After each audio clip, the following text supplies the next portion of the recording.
we're in a time period in the church's life where society is in a momentum swinging towards a more concrete reality of life, a more faith-based reality of life. Why are we not banging the drums saying, praise Jesus? All the efforts are for something. It saddens me as a servant of the church when the church causes its own problems. Satan and the world already accosts us. We don't need any help. We don't need any help. We're bad at celebrating. We're bad at thanking people. We're bad at not acknowledging when something goes good. It's cool to be at a time where you can be excited and say, the waves are turning. How do we capitalize on this? We have some wind that is starting to build. Things are starting to move.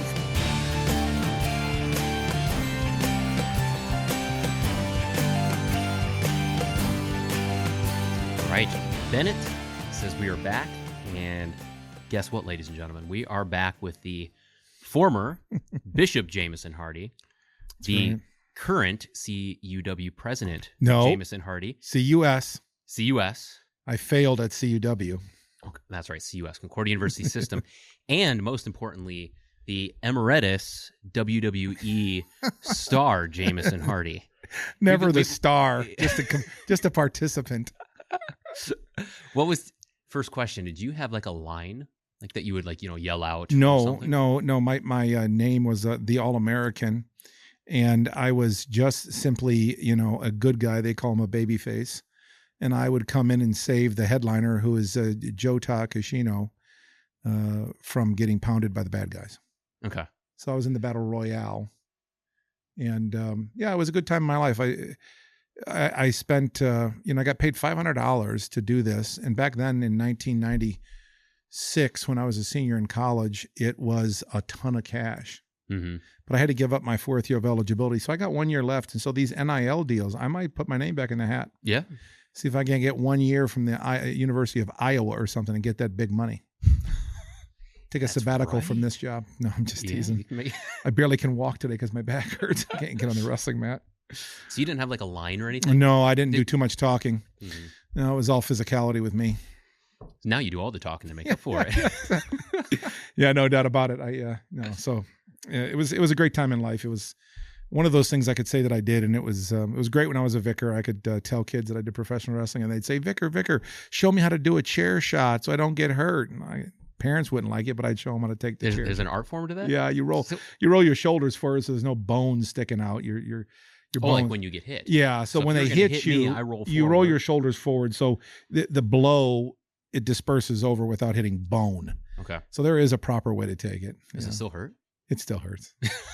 Yeah. I've given it and I've taken it. So it still hurts. What are some of the other big moves? Can you go through a table? Could you go through this table? No, this table's too thick. Those tables that they go through, they're much thinner. The particle board is much thinner. This table, you'd hurt yourself. You'd really hurt yourself. Yeah. No, I've never gone through a table because I'm not that dumb. No, I'm not.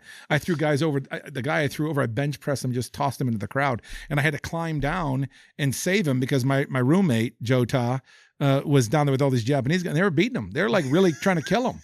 And I had to climb down there to like pretend like I was taking him out to save him. Otherwise, we'd have a funeral. I mean, they were trying to kill him. So they saw blood. Yes. Yeah. And I'm like, Joe Ta, so. No, it was a great experience. People always ask me, is there videos? And no, there's no video. It was in an armory in North Wisconsin back in 1996. Thank God we didn't have cell phone cameras, because otherwise I'd have some silly picture of me in a uniform, in a singlet, as they call it. And so, no, I'm just thankful we don't have video cameras back then. But yeah, I had a chance. Pro wrestling, pastoral ministry. Pastoral ministry 1. Are you still fully committed to that route? Yeah. The dollars and cents these guys are making, I don't know. The body won't let me do it anymore. I loved it. I loved when I did it. So it was good. You can say you did it in life. Yeah. So those days are gone. So CUS, not CUW, yeah, but it includes CUW. Yeah, it does. So what's going on with CUS? We talked a little over a year ago. Sure. I think so. I'm sure a lot's happened. Yeah, a lot has happened.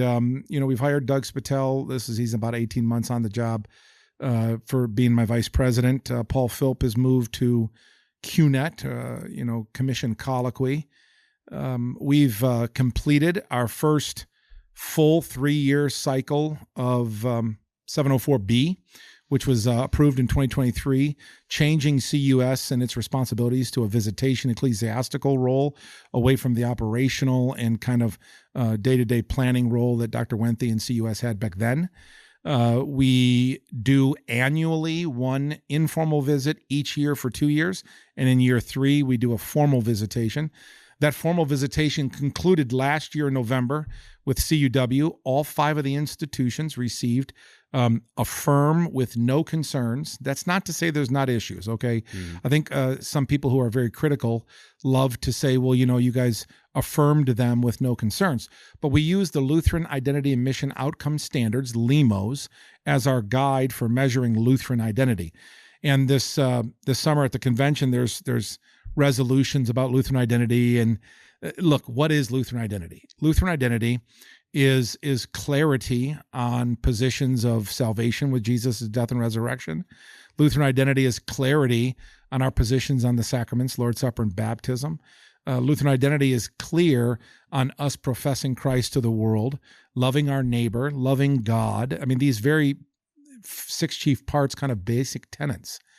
And it's gone great. Our 5 presidents at our 5 universities are outstanding men who are committed to Lutheran identity. They're committed to their universities as churches, schools. They are absolutely doing a great job. And I say that not just as the president. I was on the board, CUS board, as the Council of Presidents rep before I was elected to the board.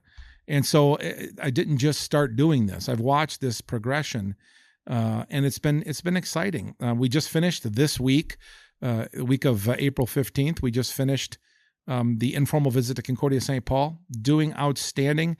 Dr. Friedrich is he's a rock star, doing a wonderful job there.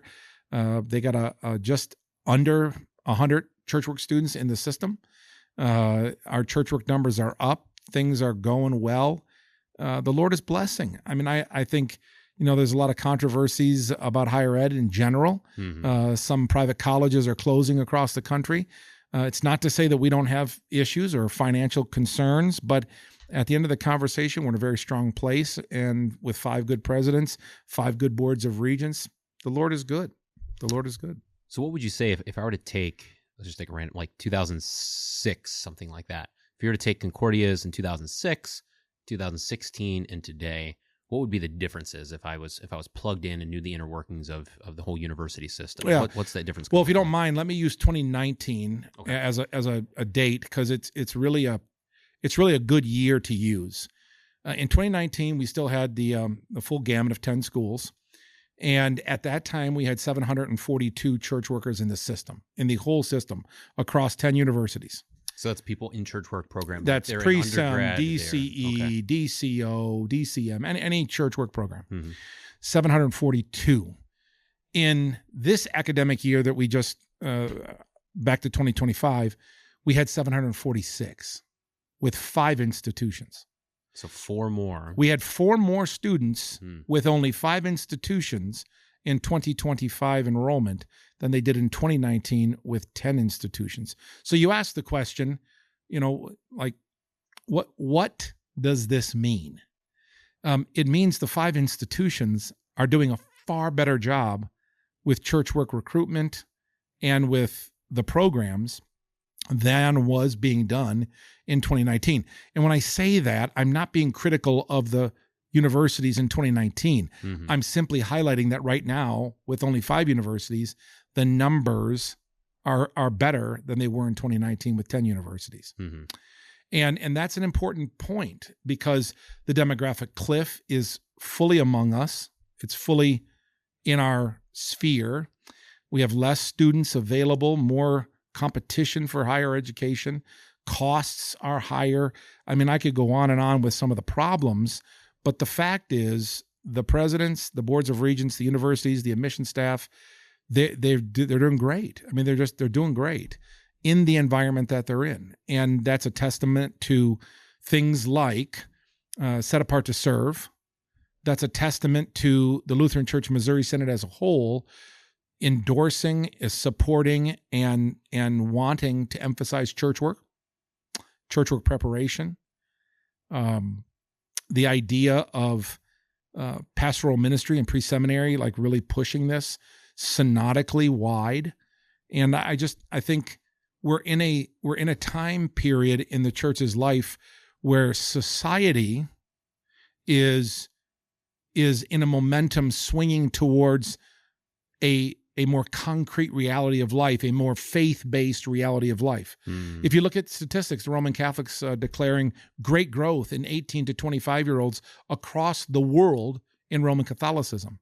In the United States, some of the greatest increases you're seeing is in that demographic. And I think, I'm not trying to be political when I say this in any way, but I think that coming out of the former administration for the United States government and having so many things that question matters that never were questioned before, like sexuality, like transgenderism, these kind of things, and people are like, I just want to wake up and look in the mirror and understand that God made me to be a man, that I'm not being driven to be a woman. I was born a man. Things like that, I think, are also beneficial for the church because we've never walked away from the concrete realities of God made them male and female. And I'm just using that one very controversial kind of topic to illustrate that I think that's one of the things that's happening. Our schools are doubling down on their identity as Lutherans, as Christians, and a lot of people want to be a part of that. A lot of people. I mean, for instance, at Concordia St. Paul, I get asked this all the time. They have a very significant population, between 7 and 10% of Islamic Muslim students, right? Of Muslim students. And praise be to God. There's people out there that criticize that, but I say this is a great opportunity because they have an opportunity to hear the gospel. Every student at Concordia St. Paul has to go through 2 religion courses that are mandatory before graduation. I mean, what better way to evangelize or to share the love of Christ than to have a student who comes because you're a conservative school and then get the gospel message on top of it. I mean, again, I think Brian Friedrich and that university is doing a great job at dealing with that and really being successful with it. It's great. Yeah, we just had your friend David Peterson or David Ramirez on. In fact, I think it'll probably release the week before yours, but he was kind of going through a lot of the numbers of just tracking the generational shifts, in that he calls it the Great Awakening. Right? Was that time period kind of leading up to 2019? Yeah. Right. Where it just got pushed to the limits where there started to be a ricochet. And we started to see that in every age group, but by far the biggest group is Gen Z, I think, followed by millennials. And that's where you saw the big swing, especially in men, but I think women are kind of lagging, but it's starting to come. But in the men, I think in Gen Z it was like a 12-point swing, something like that. I don't know. But it's true. Yeah, like they're coming back to that, and they're coming back to church, right? And they're coming back to those value systems, and they're looking for things that unabashedly align with those value systems. Look, I'm not going to speak for other churches. I've been out as bishop for almost 2 years, coming up in July, so I haven't been traveling to all the churches like I used to as bishop. But I'll speak about my congregation, Our Savior in Heartland. We are not short on young people in of any demographic area. We've got babies. We've got, K to 8. We have a school, K to 8.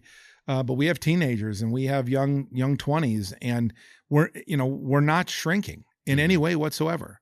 I was just with Ben Ball from Hamel, Illinois, second vice president. He was on the visitation with us, and his congregation is growing. I mean, not every congregation in the Missouri Synod is shrinking.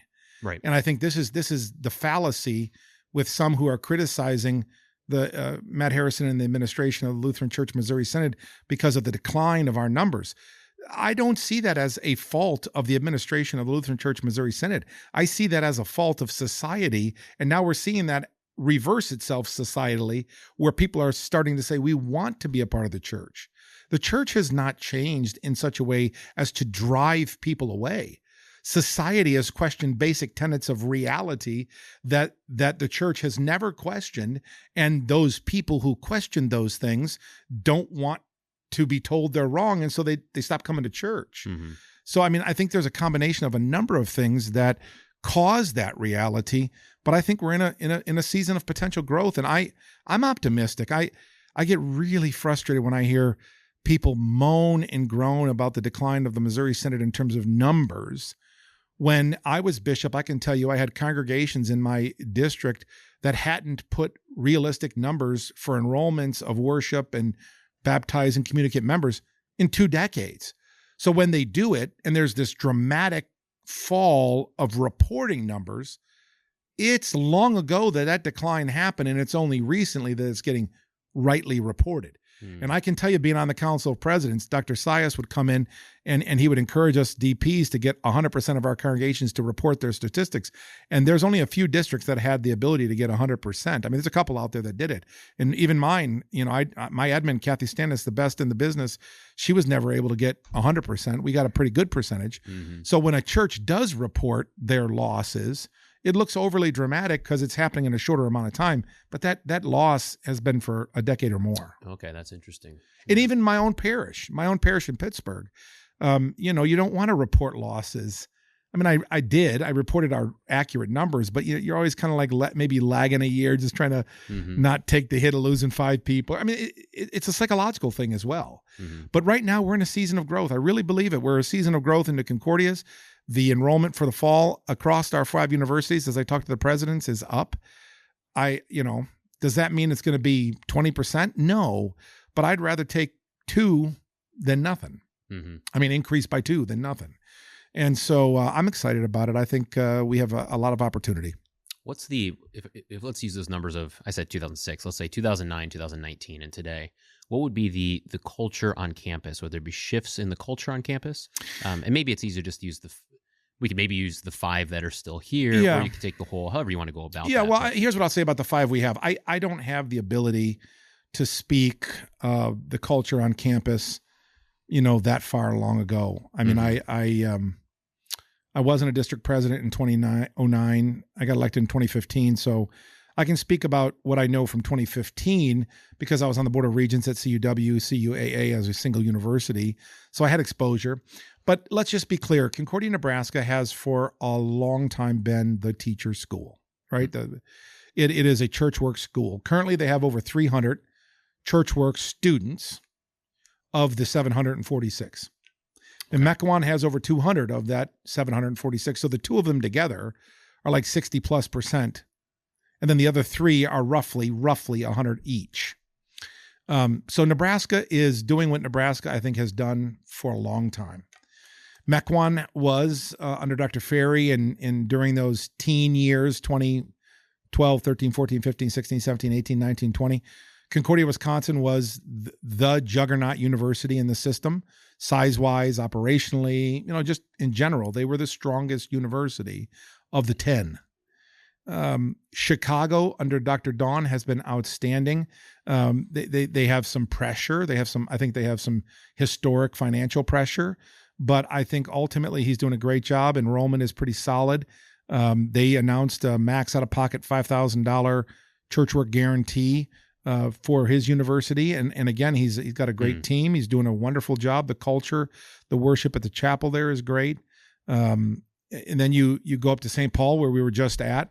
Very, very, very, very the most diverse cultural population of all of our Concordias, far more than even Chicago, which is in a very, metropolitan area. And then you got Concordia Irvine out there by the ocean on Turtle Rock up there on the top of the little knoll, which is just doing fantastic. I mean, for being in California, Michael Thomas, I just had a phone call with him today. Steve Mueller, their chief mission officer. They're just doing great work. They got Can you bring me next time you go out there? There's gotta be some reason. For I can. To be out I'm up for. Listen, I'm up for incentives. I won't call them bribes because that's not what they are.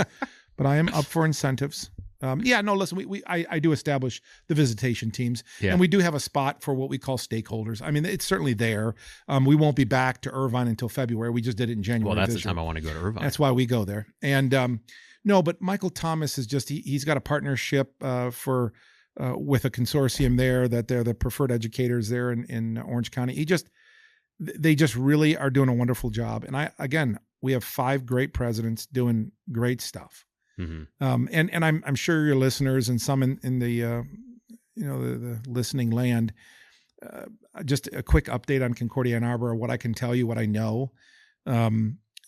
the North building is doing very well. The Can you programs. explain the north-south So difference? the main campus is on Getty's Road. It's where the historic manor is. The chapel is there. The dormitories are all there. On the other side, north of Getty's Road, is a football field, the track. The Michigan district is off of Getty's Road down a little ways. That's the South Campus. That's the main campus. That's the Concordia Ann Arbor campus, historically before Wisconsin took over. Now they bought the North Campus, or the North Building was bought under Dr. Ferry. I was on the Board of Regents when it happened. I think it was 16 or 17. And that houses all of our medical, nursing, physical therapy, occupational therapy. And they're doing very well. Things are, I was told by Dr. Ankerberg, things are doing very well up there from operations standpoint and whatnot. To my knowledge, there's really nothing to report at this time in terms of progress. There's a lot of speculation on the internet.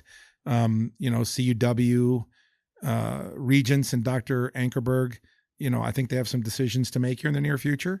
And whatever is decided is going to be decided.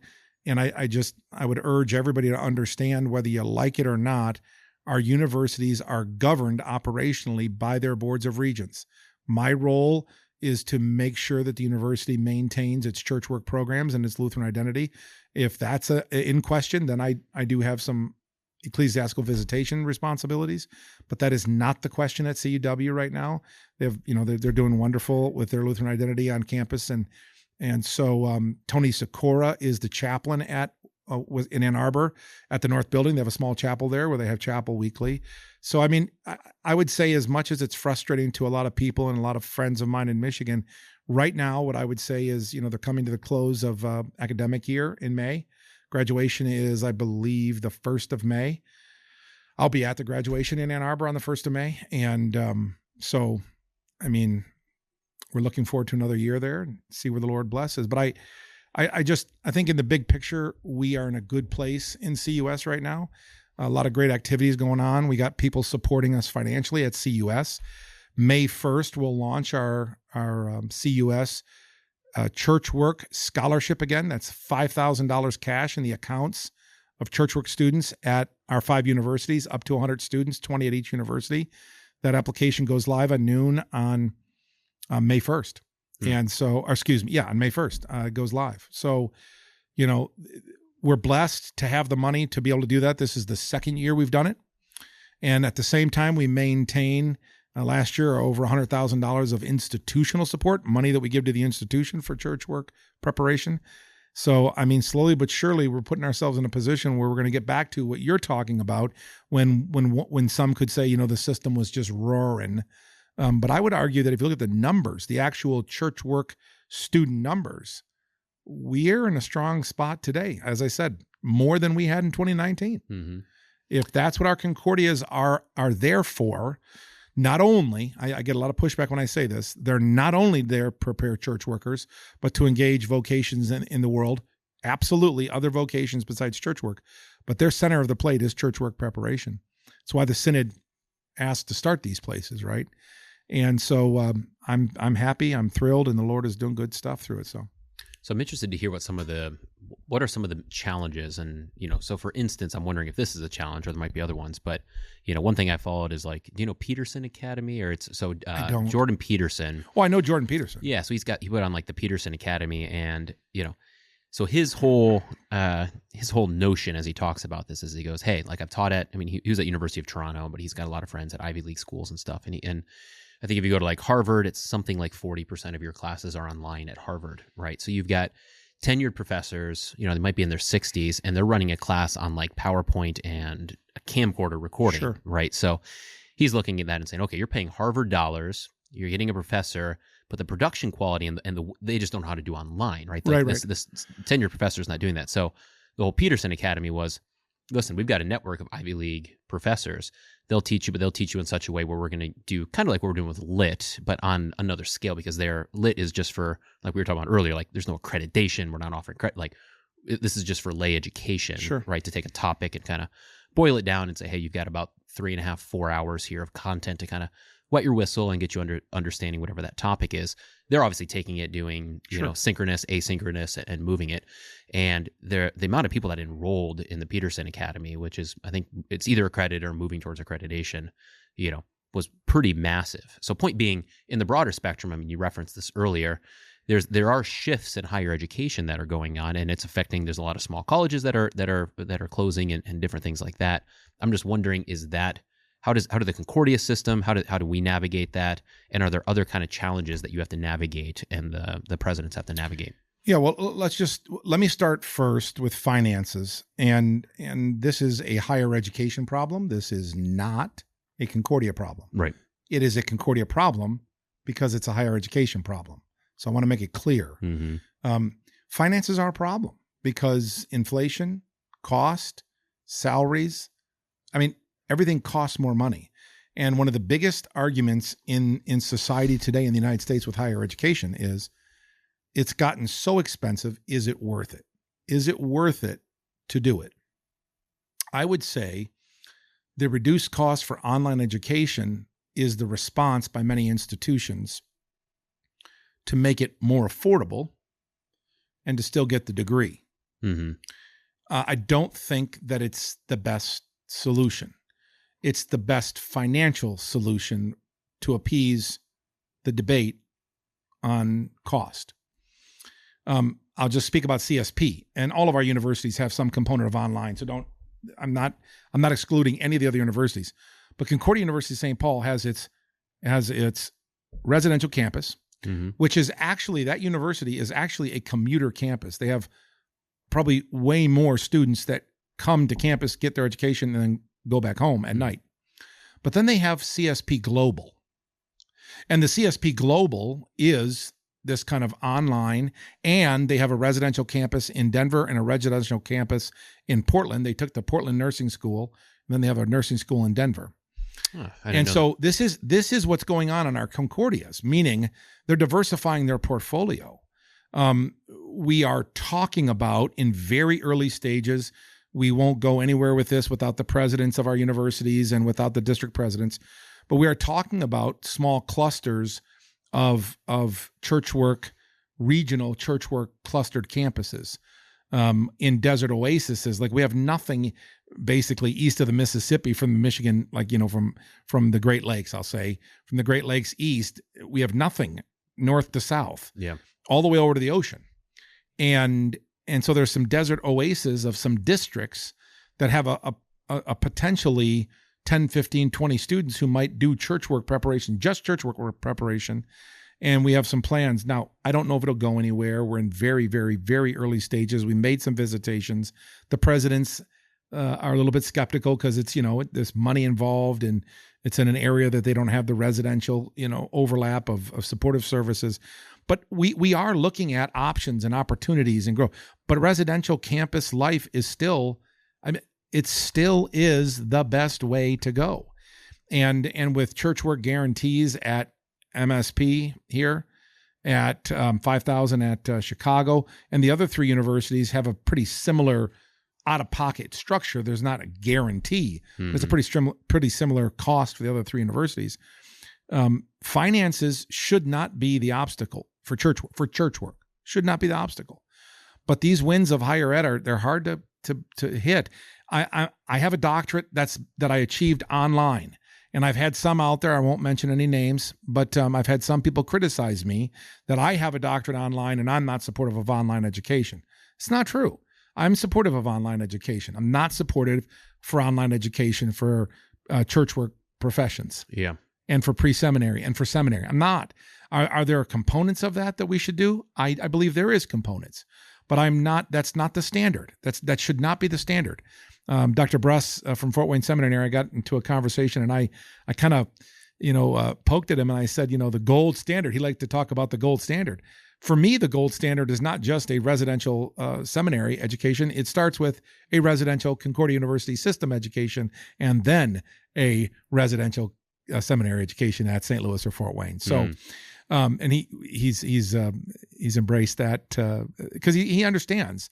But no, I think we at the Concordia University System understand that there is diversification of online education that is a part of the portfolio of our system. I mean, it's just it is. I think Jordan Peterson, you bring him up, I think he's also got some star power. I don't think we should ignore that. Mm-hmm. He's got Yeah. he's got a podcast. Mm-hmm. He was the president, or is he still the president of their seminary? Not involved. No, so he's not at seminary, but he was he had tenure at University of Toronto. And then of course he just became kind of a public figure, he's right. So so he's got his own notoriety. He was talking on Joe Rogan about when he was launching the Peterson Academy, which is... Oh, he was on Joe Rogan. Yeah, so we're still waiting for Joe Rogan to invite us about the Lutheran Institute of Theology. Yeah, and if you get to go, I'll be security. I'd love to go meet Joe Rogan. I will. Joe's I'll need some listening. security. You need to have me on. He knows he's pretty good at jiu-jitsu, so... Well, we could roll a little bit. Yeah. For about 5 minutes. But him and Duncan Trussell versus me and Jamison Hardy. Hey, we can do that. What you laughing at, Bennett? You think I can't do it anymore? I can still get out there, Bennett. I can still. That might be 30. Good. And if things go down, I can outrun Hardy. So I can get out of here. You're right about that. I ain't gonna run. The bear can eat me these days. I'm not gonna run. But I do think that we need to be conscious of these issues, but we cannot allow these issues to drive us. Because when you allow these issues to drive you, you are allowing fear to drive you. There's a lot of work that needs to be done. I think the model in the case is still able to be successful the way we do it. You have to watch your expenses very tightly. You got to pay very close attention to things. But at the end of the conversation, it's always been that way. We've always been very tight, very lean.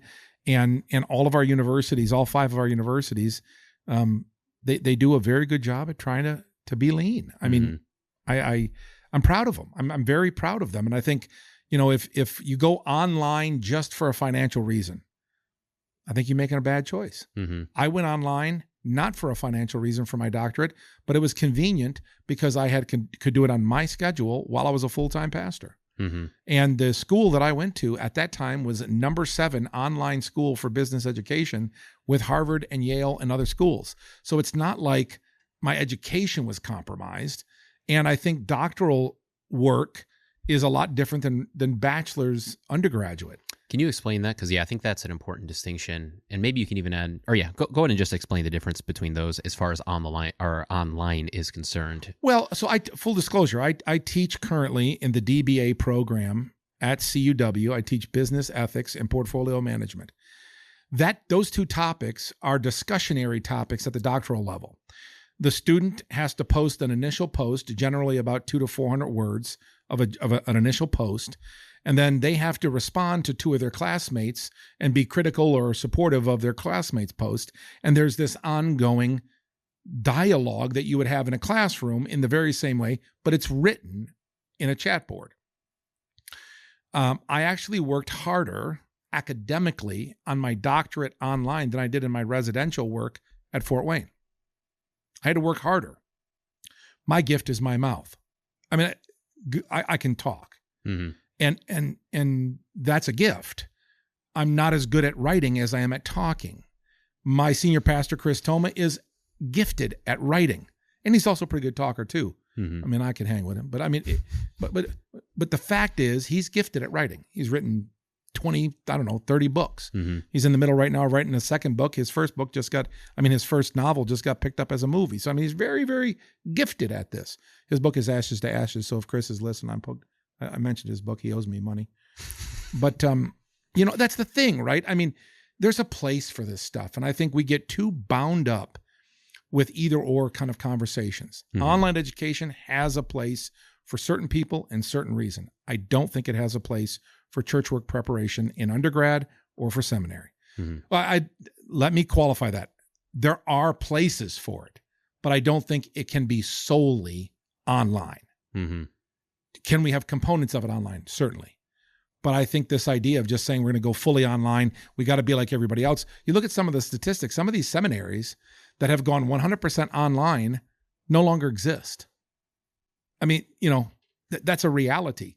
The Association of Theological Schools, Dr. Bruss was just telling us at dinner on Monday night that they report on these things.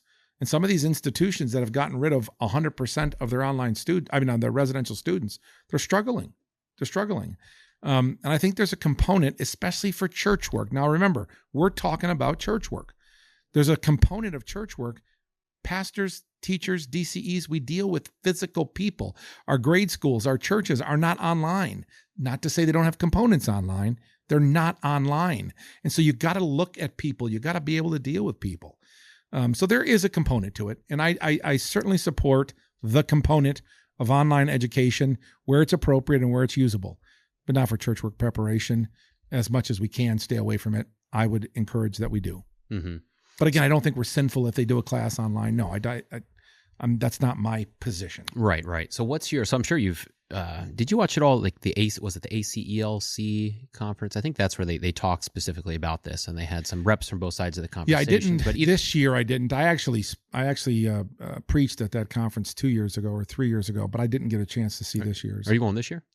I might. My schedule with I'll the be convention. There this year. Yeah, I don't even know when it's on my calendar. When is it? Do you June. know? I was just looking at today, 16, 17. Yeah. Like see, my problem is this summer is I'm just stacked. Yeah. With the convention and with floor committee coming up at the end of May, and my daughter's graduating. I just have a lot of stuff. Yeah. When I'm able to, I go to as much stuff like that as I can. I enjoy having a broad, kind of portfolio of hearing people talk about things. Mm-hmm.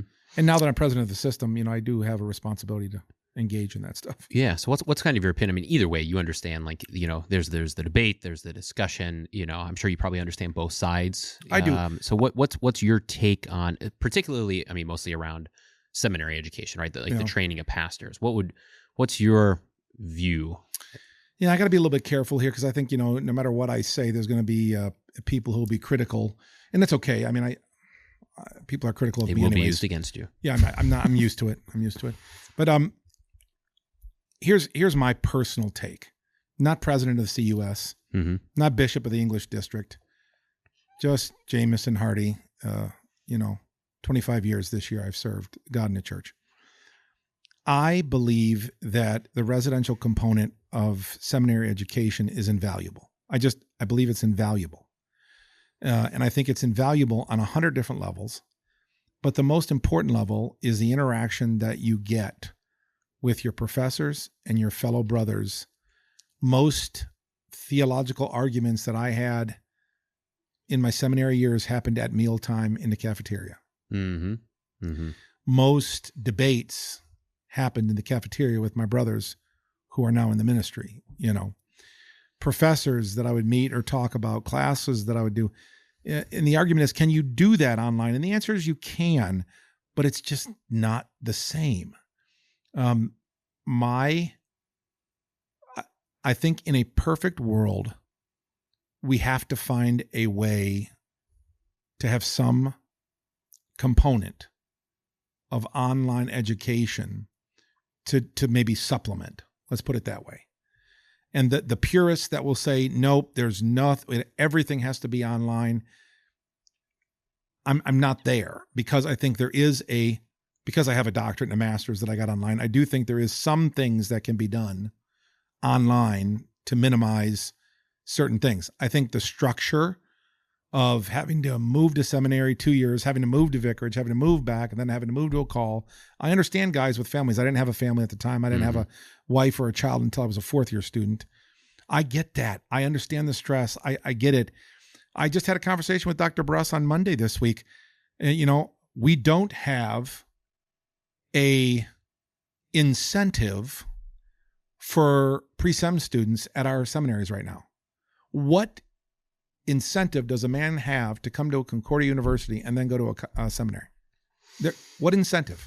Yeah, there isn't one. Languages is about the only incentive, and so you can actually get that at seminary. Yeah, you can save 10 weeks in the summer. That's what I did, right? Right. Which, by the way, is huge. I didn't. I was undergraduate education, then I did summer Greek.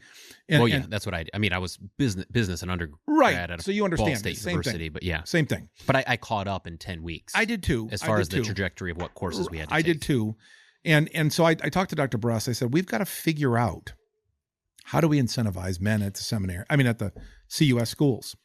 What is the benefit? Is it less time at the seminary? Of course, he would say no to that. Mm-hmm. I actually would say yes to that personally for this reason. If you're getting pre-seminary training and you're getting a good pre-seminary education, you should be able to, some basic courses at the seminary, you should be able to credit from your undergraduate. But I also understand his point that we want the full program that is at seminary. But Mark Braden, chairman of the board and pastor at Zion in Detroit, made a comment this week about this, and I think he's right about this. Maybe the seminary create a whole nother track for Concordia graduates that might be a little bit more rigorous academically, and when they graduate with something other than an MDiv. Maybe they graduate with a THD, or maybe it's a combined to get an STM. The point being, they're putting in this dedicated time at the undergraduate level at a Concordia University with Lutheran theology, confessions, and all these other things, whereas another guy can go from the University of Wyoming directly to the seminary, go for 4 years and get his MDiv, and then it's cheaper to go to Wyoming. He's not getting any of the theological underpinnings that they get. You see what I'm saying? So we've got to figure this out, and it's not a priority for people. I understand that. I respect that. I mentioned it to Dr. Bruss again on Monday. I haven't had a chance to talk to Dr. Egger about this, but I intend to bring it up to him because we need the seminary presidents to consider this, to figure out what is an incentive that we can give men who go to a Concordia University for pre-sem and then go to our seminaries. Residentially, I might add. I really think this is an important point. We got men who are committed to going to undergraduate residential, who want to go to seminary residential. Let's find a way to incentivize that choice in a positive way. I don't have the answer. I don't. And I'm not the kind of guy normally to bring up a problem without having a solution that I can offer. But I think we got to put our minds together and figure it out. I really do, because I think our Concordia universities are committed to it, to getting pre-sem students through into the seminary.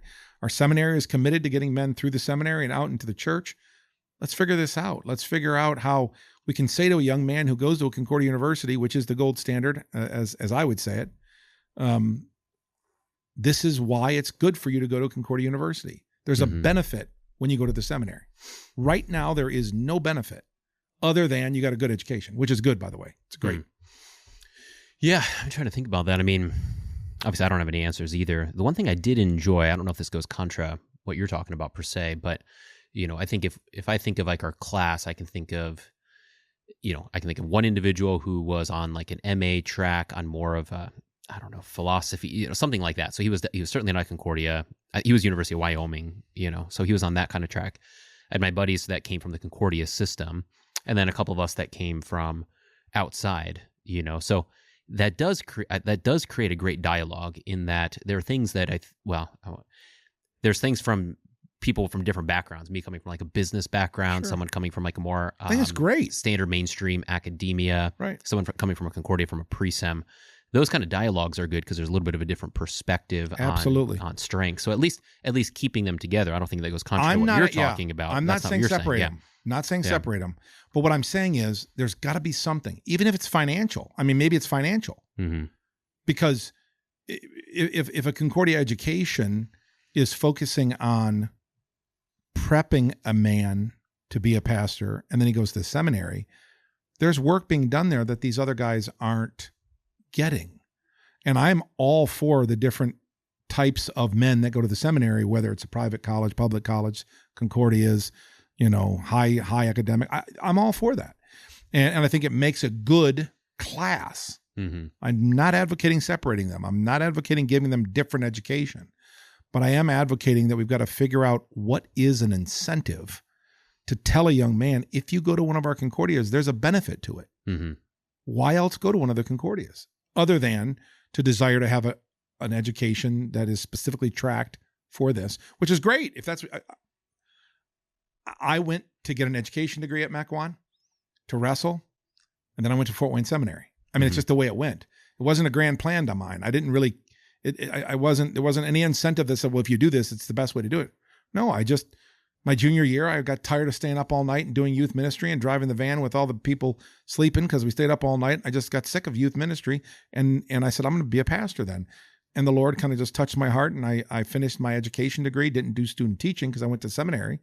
So I went in with an education degree. I didn't even go with pre-seminary degree. I didn't even start the pre-seminary talk until my senior year when those guys came on campus to recruit. So, I mean, for me, it never really mattered. I just met about 30 guys at CSP, the pre-sem students. I mean, they're all dedicated, excited about going to the seminary. I would love to be able to say, this is the benefit of you coming to CSP or to Nebraska or to Mequon and to go to that's not to say that it's lesser or greater for the guy who went to Wyoming. Not at all. I'm not looking for that. And by Wyoming, you mean University of Wyoming. You're not talking about Luther Classical College. No, that's we could talk. That's a whole different. Yeah, LCC is a whole different thing. No, I'm just saying from the University of Wyoming, there's nothing wrong with it. Nothing at all. And I know a bunch of guys who've gone there and are good pastors, right? I mean, that's not the issue. But we got to figure out how can we incentivize men who want to go to our Concordias, and what is the benefit to go to a Concordia and then go to the seminary? If there is no benefit, then if there is zero benefit, none whatsoever, then we've got to evaluate, what is the purpose of our Concordia pre-seminary program? Now, I'm going to push it as long as I'm involved that it's necessary. Okay, so don't misunderstand my point, but I just think we've never really dealt with what is the benefit. We just haven't done it. Yeah, I haven't thought much about that. Well, 17 kids in my graduating class went to St. Louis Seminary.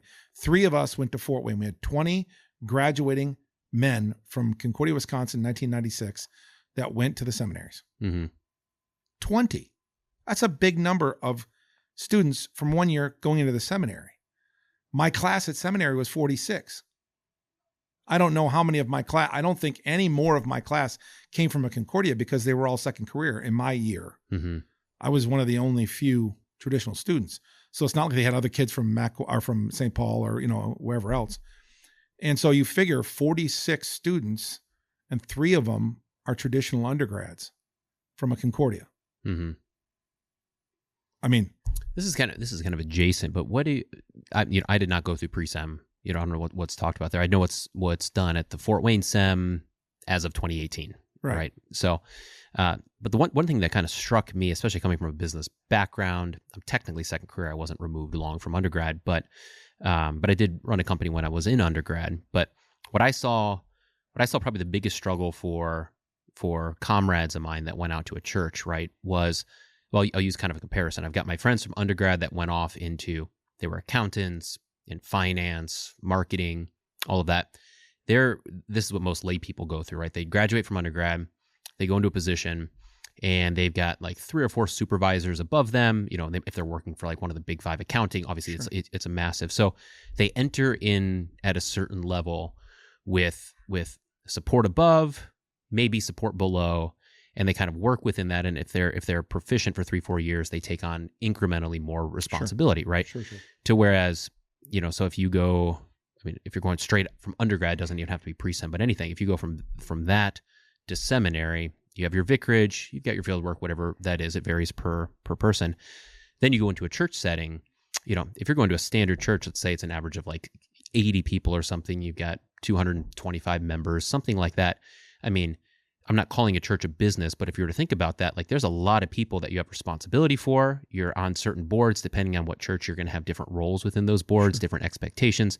But that's where I saw the biggest gap per se. And I'm not even advocating that this is at the SEM because it's tough to, I like my theological classes more than my practical classes at SEM. I think it's just, it fit I don't know, I found it more molding, but still there was that gap to where people went out and they're like, they weren't used to working within a structure with a lot of different people when it came to things like decision-making. And I'm not saying theological decision-making, but I'm saying all of the things you have to deal for in a church. If you have a school or if you're dealing with a building project or if there's an issue that comes up where you have to deal with some kind of financial decision or disputes or whatever, like that's kind of where that gap is. So, well, that's why I wrote the book that I wrote, right? I'm leadership serious. book, yeah. No, that's why I'm being serious about that.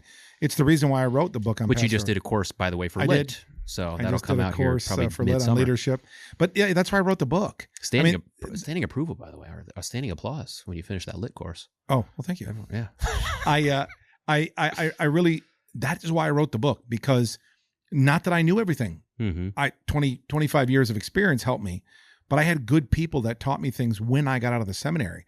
I got great theology at the seminary, got great theology at Concordia, Wisconsin, got great administrative stuff at Concordia, Wisconsin. But yeah, you can't come out of the seminary fully prepared. Right. There's only so many hours. Yeah. And I would prioritize the theology. I would too. Even with everything that I just said, that's still the most important for what the seminary has to do. And I want to be clear. I am the business guy. I am the leadership guy. Yes, people can criticize me and say that's all you care about. It is my wheelhouse. But I will tell you the same thing. The seminary has to do what they have to do. They've got to teach theology. And I believe that learning on the job is just the way you have to do it. Part of the problem is we get seminarians that graduate, they go into the parish, and they want to continue the theological rigor of learning with people that aren't there, have no desire to be there rigorously, theologically. Right. And they should spend more time just loving people, preaching the gospel, using their theological understanding to teach law and gospel, and broaden their horizon, learn from their members on maybe business or maybe, farming or organization. I mean, there are things that the mature pastor finds out that he only learns when he's in the parish. But going back to the point about incentivizing Concordia students to go to the seminary, that's way different, because I'm not talking about a different education. I'm not talking about, separation. I'm simply saying we've got to come to an understanding of why is it important to go to a Concordia University. Pre-sem. Why? I don't have an answer right now that I can just say, this is why. I mean, I have my thoughts. I believe I know what the answer is. And I believe that the inculcation of theology and of biblical knowledge and confessional knowledge is, you're planting the seed, you're growing the base. So when you get to seminary, and that can happen at a secular university, that can happen at another private college. I'm not saying it can't, but we have our men teaching our pre-seminarians that are going to go to our seminary.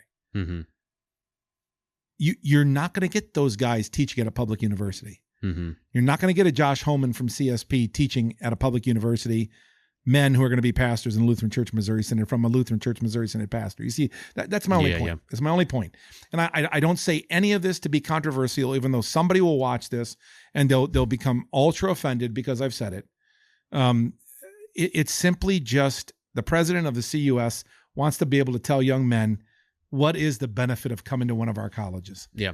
And when you go to the seminary, this is the benefit. And maybe it is just as simple as you're going to have a stronger base of theological knowledge. And if that's what it is, fine. Then let's tell that story. I mean, I think there's more to it. There's still a value there. Right. I think there's more to it. But if that's it. I did have to play catch up. I'll say that. I mean, coming from a business background, I fully had to play catch up those first 2 years. There were a lot of debates and things going on that I didn't even understand the context to. Right. So I had to play a lot of catch up. And that's okay too, by the way. Yeah, I don't think it's a problem. I don't think you should be treated or thought of or looked at any differently.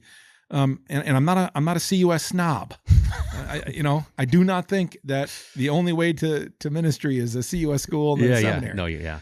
In any way. But I do think the opportunity exists for us to double down here. I think it exists, and I think with some of the guaranteed tuition programs, it exists. And we have a student I met here at CSP who looks like he's a professor. He looks like he's an older dude, but he turns out to be he's not. But he's in this thing and he's learning and he's getting ready to graduate. And I'm actually excited about it. I mean, it might not come off that way in the way, I don't know, Bennett, do you think I'm excited? Yeah, thank you. Bennett's face. Yeah, he thinks I'm drunk. But I mean, the thing is, I'm actually excited about it because we are in a great position. And it's in the great position that you seek to have this conversation, not in the desperate position. You follow what I'm saying? Yeah. Because we're in a strong position right now, and because we've seen some growth, and because we're doing well in the system, that's when you have this conversation. You don't have this conversation when you're at a record low admission, because then what will happen is you'll be seen as trying to make these decisions to attract new students. I'm not saying what I'm saying to attract new students. I'm saying what I'm saying to tell a story. There's a big difference. It's a big difference. No, I think that's important in that people need to recognize I want people to recognize, we've had a lot of podcasts on this, and this is adjacent to what we're working on here, is that the time really is ripe, and you can't always say that. For instance, if I were to just look at the studies, if I were to go back to Ramirez's episodes and look at those breakdowns, like if it's 1989 or if it's 1994, whether or not you know it or not, the cards are really stacked against you as you watch just the momentum, right? We can go back, we can look at the data and say, people that are born after 1960, we just know, like, for all the different reasons that we could talk about, like the likelihood of them, especially the men, going to church on a regular basis is going down, and it's going to consistently down until about 4 or 5 years ago, and we've seen a radical jump there. Yep. So that's going to affect the Concordia systems because that's Gen Z, and it's the lower half of Gen Z is even more conservative. So if you're to break down Gen Z into, I don't know what the age range is, but if you were to take the lower half, the younger half, it's even worse. They're even better. Even better, right? I mean, the ricochet has been more. we'll see what continues. But this is the first time we've seen this in 60 years. So the time is ripe for leaning into all the different ways to engage with them. And that's going to mean Concordias. If I'm going to plug, that's going to mean different forms of Lutheran media, where these young people who do things on the internet, not necessarily get degrees on the internet, but learn. Yeah. Like there's a lot of opportunities out there, right? We could go down the list of things to plug, men's gatherings, things like that, right? Right. But the time really is ripe. I mean, it's cool to be at a time where you can be excited and say, the waves are turning. How do we capitalize on this and not look back 15 years from now and say, man, there was a really good opportunity, and we're just now getting around to realizing it. So. And that's me. I mean, right now, what you hear from me on this topic, that's where I'm at. Mm-hmm. I'm excited at the opportunity. I'm thankful that we're seeing growth. I'm energized that people are desirous to go into church work. And I think we got too much whining and crying out there about dissatisfaction about maybe what a program is doing in terms of its restrictions or whatnot. And we're not looking at the fact that we're having some growth. Everybody keeps complaining that the Missouri Synod has declined over the last 30 years, and it has. I mean, Dr. Harrison, showed all these demographic studies and all this stuff and all the numbers. I was on the council for 10 years. I'm telling you, I saw it all. But we are starting to see some movement upward. Why are we not banging the drums saying, praise Jesus? All the efforts are for something, and take that one growth. I mean, I just don't get it. And I'm excited about it. I'm not going to back down from it. People can criticize me all they want. Our Concordias are doing good. Our presidents are faithful. Good young men and women I got to talk to this week at CSP are dedicated to the church. I mean, it's a good time to be Lutheran. It's a good time. And we got to embrace this and stop fighting amongst ourselves and start figuring out a way where we can take advantage of the fact that there's some momentum, because we haven't had it in my lifetime in the church. It's not been there in my 25 years as a pastor. I mean, the kind of momentum we're starting to see. We have some wind that is starting to build. It's starting to build at our back. And a lot of stuff that Dr. Harrison's been talking about and been speaking about and whatnot, people are having babies. I mean, things are starting to move, and we need to give thanks to God. I said in the recordings today for Lit that one of the things we don't do well in leadership in the Missouri Synod is take time to celebrate. We're bad at celebrating. We're bad at thanking people. We're bad at not acknowledging when something goes good. We kind of ignore it. We kind of just, oh yeah, okay. Let's take some time to say, praise God. Let's have a party and say the Lord has, blessed us. Mm-hmm. I'm not a big dancer, but I've been in Kenya and I've seen them high step. Yeah. And my member Jim Wolf was out there at 60 some years old high stepping with them gals. So I mean, I would celebrate that way. We could play the drums and play the Zulus from South Africa and the Maasai from Kenya. Yeah. We need to celebrate, and we need to give thanks, and we need to do it intentionally, and we need to do it spiritually and mean it. And mean when we say thanks be to God, that we are thankful that God has heard the cry of his people, because he has. And I believe it in my heart. And I think this is just the beginning of it. I do not see this as just a blip on the screen. I absolutely do not see it that way. Do I think it's going to be tough? Yeah. But nothing in my life, in my pastoral life I've ever looked at has not been tough. And by the way, what's nice about doing something that's tough? You look back and you go, my God, I did that. By the grace of God, I did that. He empowered me to do that. And that's a good thing. I mean, I'm not a marathon runner. In fact, whoever runs marathons, there's something wrong with their brain. But you got to give some kudos to a person that's going to run, 22 or 26? 26.2, yeah. Well, something. And then you got these ultra guys that run whatever that is, 50. There's at least 50. There might be more. My goodness. I mean, there is something wrong up here. Mm-hmm. But gosh, if you're able, my vicarage supervisor, Rick Towns, he's a Marine, and he ran a marathon my vicarage year. And I just told him, you can fail me now. I'm not doing it. But he finished it. And he looked, I've never finished a marathon. Mm-hmm. I've barely gone 2 straight miles in my life at the most distance of running. But you do it, and you turn around and you look back and you say, look what God has allowed me to accomplish. I mean, I tell you, December 10th of 2025, I looked in the mirror, and that was 25th anniversary of my ordination. 25 years goes by like that. Mm-hmm. I just got out of the seminary in my mind. You know what I mean? And I gave thanks to God because it's his mercy and grace alone that I've been able to do 25 years. You see, Mm-hmm. we got to do a better job in the Missouri Synod at celebrating the little victories. And by God, our Concordia's got some victories. I mean, we're doing good. And I think the church needs to recognize that and at least just say thanks be to God. Yeah. Well said. So what about, we've got convention coming up here, right? So if we kind of broaden out, what are some things that we're seeing that are going to be talked about at convention?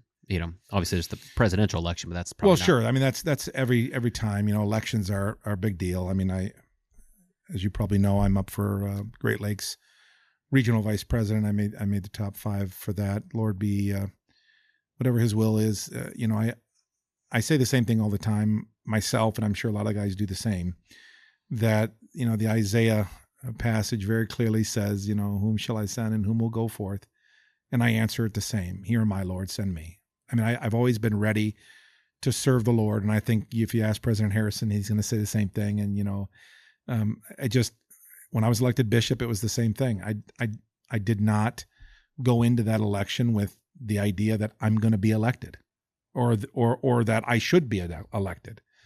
And I'm going to go into this convention personally for regional vice president the same way. I don't look at it as I should be elected. I don't look at it as I'm going to be elected. I've consented to let my name stand and let the Lord speak. And I was a long shot when it came to being district president, and I got elected to that bad boy. So I'm not worried about being an underdog. Some people think I'm an underdog. I'm not worried about that. But I think the convention, I'm kind of a sicko because I like conventions. I just like being there.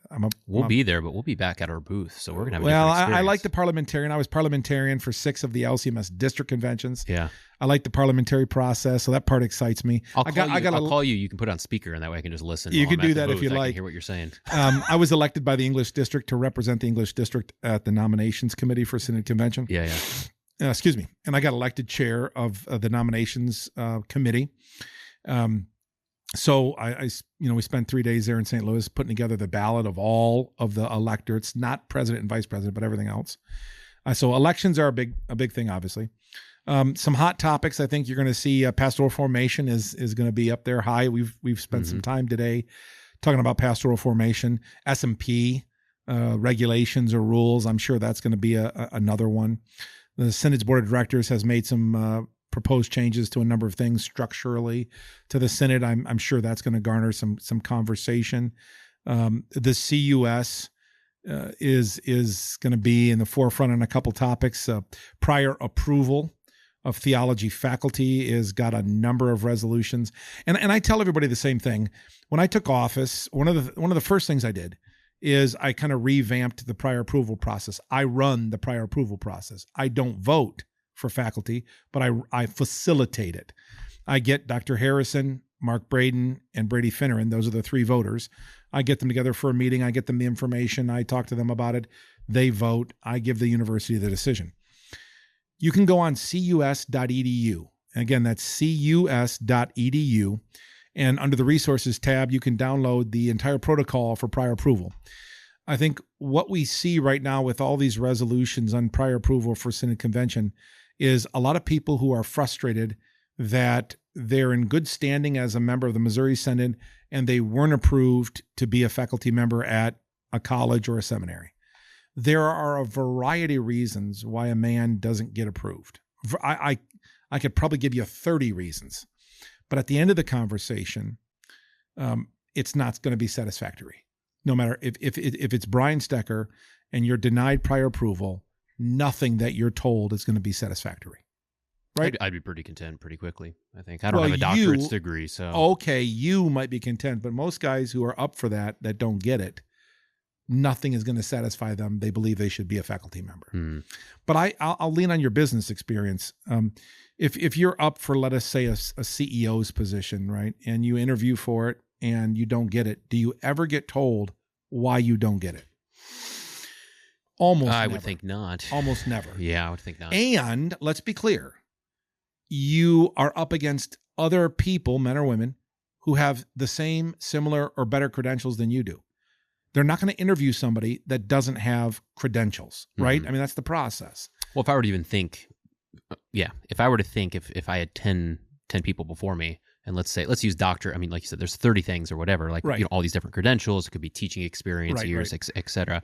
I mean, if there's something easy like a doctorate, you are going to, if you're part of those 3 people, if you approve Bryan Stecker, who does not have a doctorate's degree, over somebody that doesn't, that's going to be a really difficult thing for you to articulate. Now, there might be a specific reason why you're right. you think that's right, but I'm sure that there's a couple things you have to go through that first weeds out where you say, like, listen, it's going to be really tough to defend this because this person has more credentials, and that's black 100%. And white. Yep. And then there's the extra things beyond that, which might be, I know from personal experience this person's articulate, whatever it is. But if you don't have a doctorate, if you don't have a PhD, or you're not in a program for a PhD, or you're not ABD for a PhD, you ain't going to even get an interview, I don't think.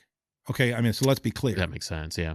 Right, so that's the problem, because most of the guys that get interviews and most of the guys that come for prior approval either are in a program, have a doctorate, or are going to study or enrolled, or some element. Okay, yeah. So that's number one. No answer will satisfy why I'm in good standing. I should be a professor at Concordia St. Paul. All right, that's what people think. I also think that there's a lot of criticism that people give to the process and say, Dr. Harrison just calls the shots and it's a political thing. If he likes you, you're in. If he doesn't like you, you're not. And that is absolutely not true either. All 3 of these men do extensive work. Listen to podcasts, listen to online presentations, listen to sermons from churches, read publications that these guys have had, talk to people who maybe know them. I mean, and that's on top of the interviews that the university does to get their names, right? And I got to tell you, I am floored, because when I start listening to these guys talking about why they should or shouldn't approve a person, it is detailed. It's deep. What's the pushback? Well, I'll give you an example of somebody who didn't get approved since I've been doing this, because we've not done a ton. We've had about 10 total since I've been doing it. One man that was submitted, they watched the panel. All 3 of the members watched this person preach the Sunday before we gathered on YouTube. He preached at his church and it was on YouTube. Mm-hmm. And I just have to tell you, I saw it too. He might be in good standing in the Lutheran Church Missouri Synod, but I wouldn't want him teaching my kid at the seminary. I mean, at the college. It was a theological issue. Yes. Mm-hmm. Now, is he a heretic? No, I don't think he's a heretic. But I certainly would not want what we saw on that sermon, teaching my son in pre-sem, let's say. Mm-hmm. And that's an important thing, I think, that the church should want. He's in good standing. He's not a heretic. He's not a false teacher that way. But you want the best of the best. And so that's number one. Number 2, there were some people that didn't get approved before I became. So for that one, you received pushback. No, I received that man. For that example, that man received a denial. He wasn't approved. Right, but was there public? Because you mentioned like that there's public pushback. He did no. So what's some of the public pushback? Well, that you people received? They talk to each other. People talk to each other, and then at the conventions, one man in particular at one district in particular who didn't get approved went to the microphone and made a big stink about how he should have been a professor, and there's no reason why they should have declined him. And okay. He was offended. Nothing that we would have said as to why they didn't approve him would have been satisfactory. Mm-hmm. Anything short of approval would not have been satisfactory. Now we do it differently, though. So if the university is going to interview 5 men and they send me those 5 names, I give them to the panel and simply say, any red flags? So like Bryan Stecker, no doctorate, right? Mm-hmm. That'd be a red flag, yeah. right? So they'll send me until Lit starts issuing out doctorates. We were talking about. Don't be doing that. Don't. We got other problems. You start doing that. So they'll give me that feedback. Well, listen, I'm going to have a hard time approving Bryan Stecker. He doesn't have a doctorate. Mm-hmm. So then I call the university and I say, hey, listen, there's a problem. He doesn't have a doctorate. There's a high likelihood he's not going to get approved. Mm-hmm. You choose whether you want to interview him. You choose whether you want to submit him for final approval. But now it's on you, the university. We've told you this. We've told you there's a problem. Yeah. We've told you there's a flag. So what I do is I do red flag, yellow flag, or green flag. Mm-hmm. If it's a green flag, it's a guy that there's no concerns whatsoever of him. And so they interview them. If it's a yellow flag, it might be there's a certain concern over here, but we're not going to rule on it until you submit the full package with PIF, SET, TIF, all the stuff. And if it's a red flag, it's like Bryan.stecker doesn't have a doctorate. That's a red flag, right? And so the system is so different now. We're in the middle right now of 5 men being interviewed for 3 positions in the system. And those 5 men went through prior approval, and the university was told green, yellow, or red flag. And they're deciding on how they're going to handle it. They'll submit the packets, then we'll go through the official prior approval, and I'll give them the yay or nay. So it's changed. It's changed radically. If they get a red flag, a guy that's a red flag, and they proceed to interview them, the high likelihood of them not getting approved is high, you see. And so to get a red flag, so you said there's 3. There's any number of reasons. There's 3 people, right? So you said there's President Harrison, there's Brady Finnern, and Mark Braden, who's chair of the Concordia University System Board of Directors. Okay, so those 3. Those are the 3 guys that are on it. So to get like a red, does it need? You'd need 2 of the 3 who say I have a problem with this. Okay, so if one of those individuals says I've got an issue, if one had a problem and one didn't have a problem, and the third one had no opinion, it'd be a yellow flag. It would be one of the panel members expressed something, but it's a yellow flag. The other 2 did not. And so, we're not promising anything. There's no guarantee, but that's initial feedback. Then we get the full packet.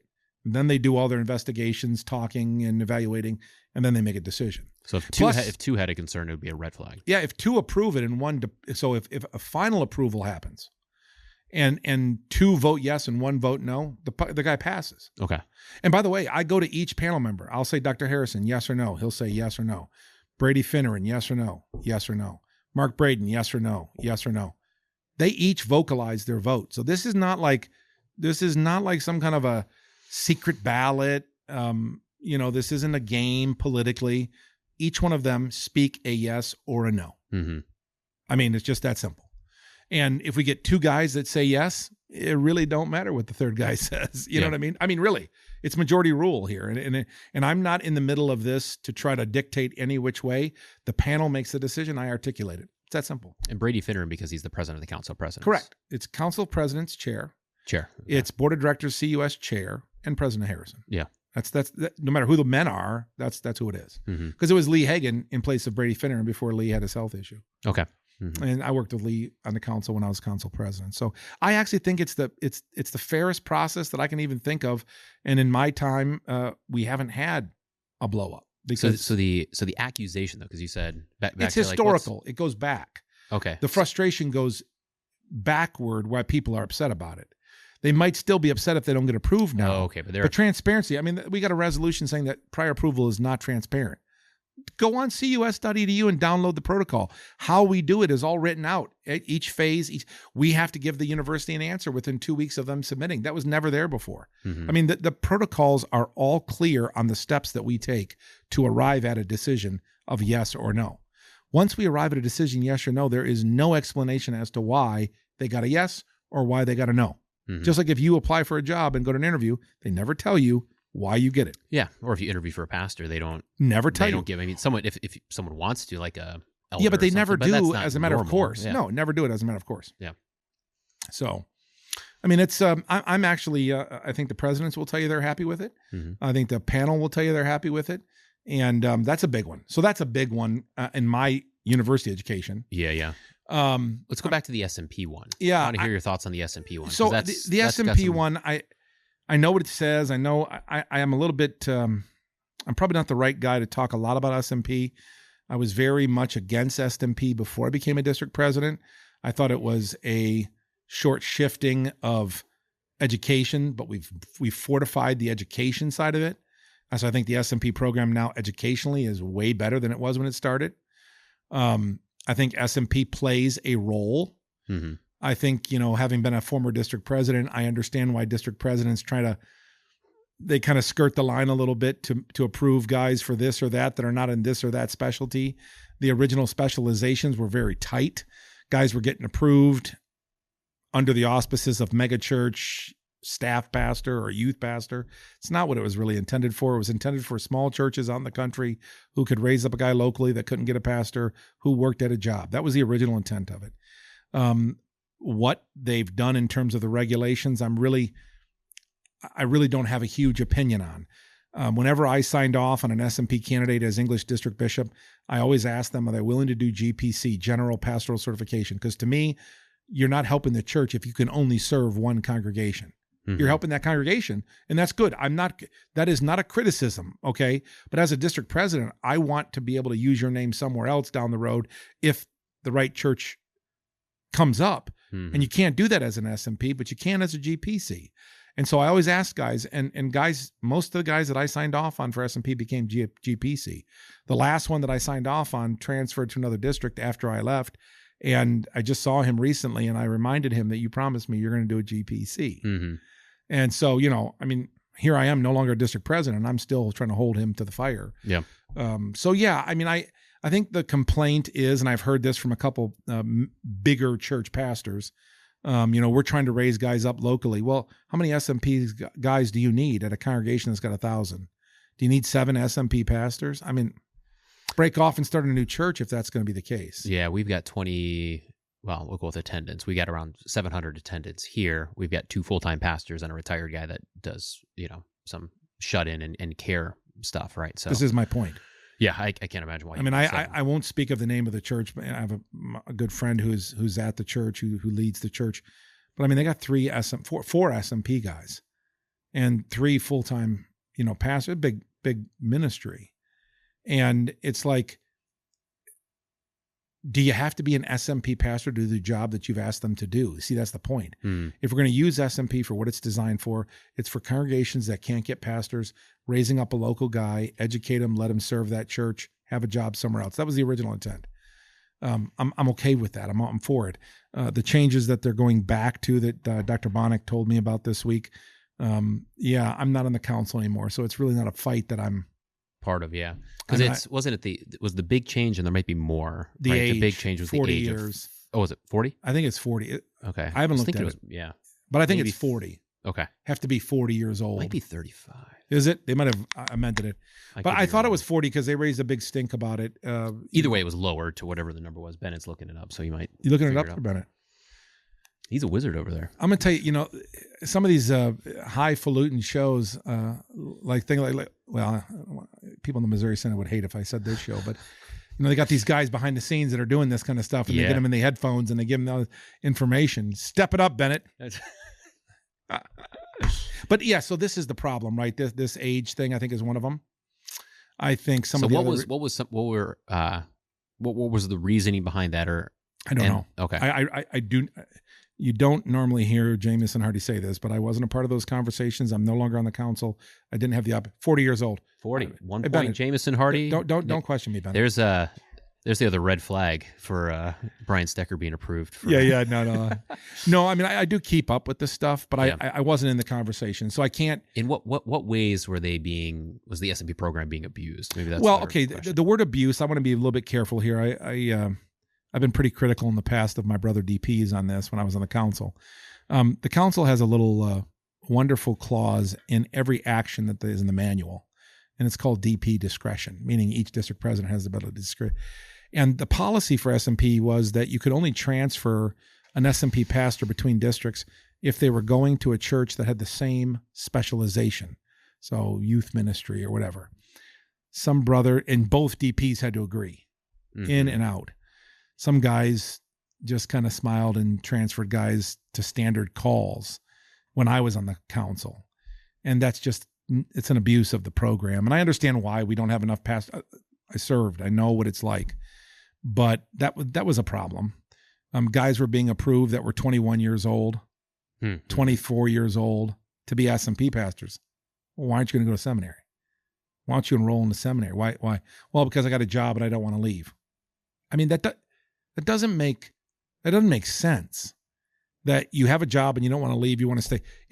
There's another component to this, I believe, that we're just totally not being talked about, and that is some of these bigger churches don't like the fact that they can't just send whatever guy to the seminary to get an SMP, because if they have to go to the residential seminary and they have to come back, they might tell the residential pastor, well, should we really be doing what we're doing that we were doing when I was here before as an SMP pastor? And guys ain't going to like that. You see what I mean? Guys ain't going to like that. Because they're going to go to SEM. They're going to be part of different they'll learn something a different way to do it. Yeah. They might question the pastor that they had before.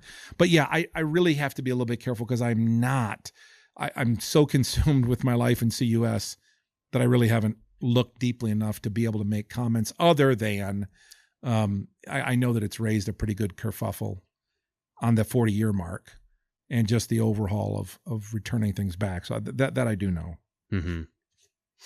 Okay. So you got SMP, you got prior approval. You got some bylaw changes that I think are a pretty big deal. I know the 4-year cycle's coming back out, or at least it's been submitted. What's the 4-year cycle? To go from a 3-year convention cycle to a 4-year convention cycle.